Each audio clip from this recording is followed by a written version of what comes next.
In the wake of the 5th of August Sinai terrorist attack near the Egyptian border town of Rafah, in which 16 Egyptian soldiers killed by non-assailants, Egyptian authorities closed the Rafah border crossing, Gaza's only terminal that bypasses Israel, leaving the coastal territory largely cut off from the outside world.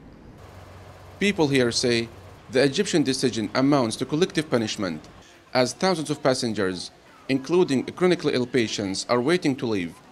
The Real News spoke to Amjad Shawa, the director of the Palestinian NGO network, about the effect of the frequent closure of the crossing.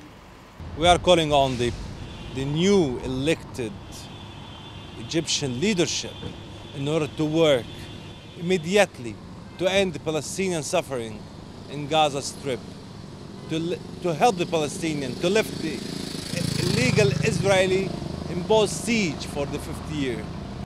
A week after the incident, Egypt reopened the pedestrian terminal temporarily yet again, but just for 3 days, mainly to permit travel for humanitarian cases, such as patients seeking medical care abroad and students.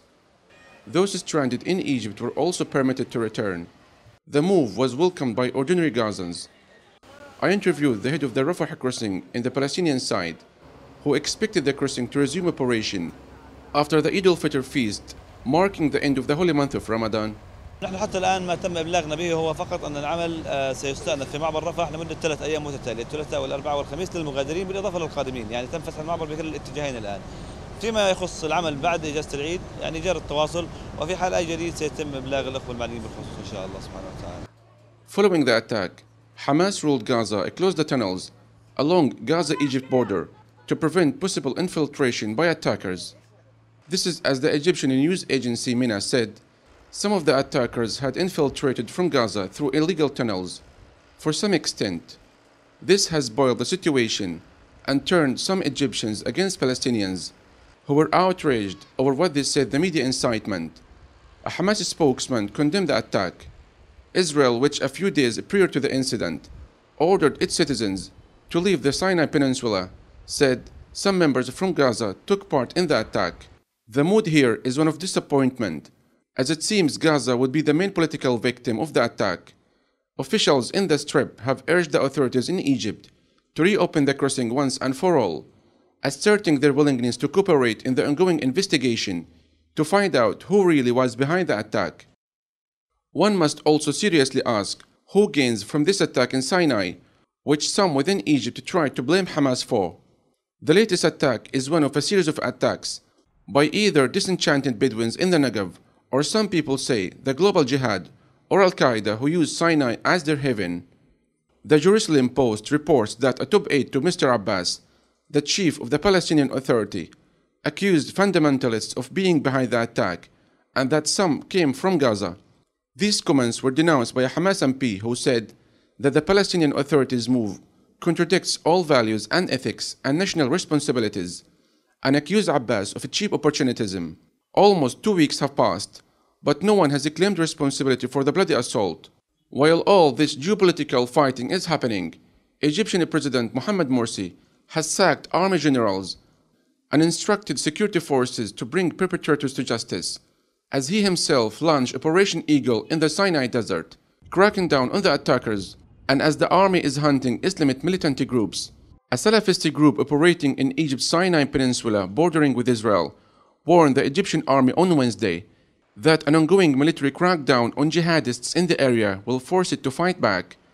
For its part, Israel is trying to collaborate with the Egyptians by passing them intelligence on these attacks. The de facto government of Hamas in Gaza ordered the closure of the tunnels on the Gaza side to prevent possible infiltration by attackers. The Palestinian Authority, which is Hamas's political rival, has publicly supported Egypt's plan to destroy the tunnels, saying the tunnels did not contribute to the economy in the Gaza Strip and were being used only by a small number of people for personal gain.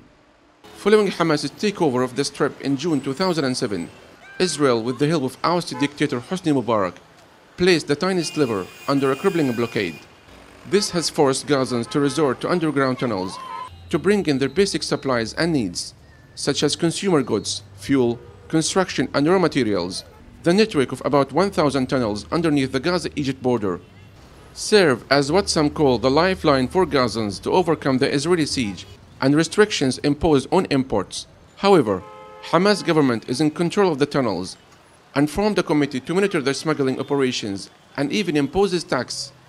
The Gaza Strip, a coastal territory 20 miles long and 8 miles wide, and known to be the world's largest open-air prison, is home to about 1.7 million.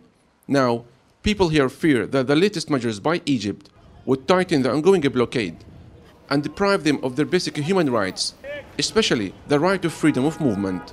It remains to be seen if the new leadership in Egypt going to respond to the people's demands in neighboring Gaza to reopen the Rafah border crossing permanently 24/7 in order to spare Gaza more hardships and miseries under over 5 years of ongoing land and sea blockade. Yusuf Al-Halo, reporting for The Real News, Gaza.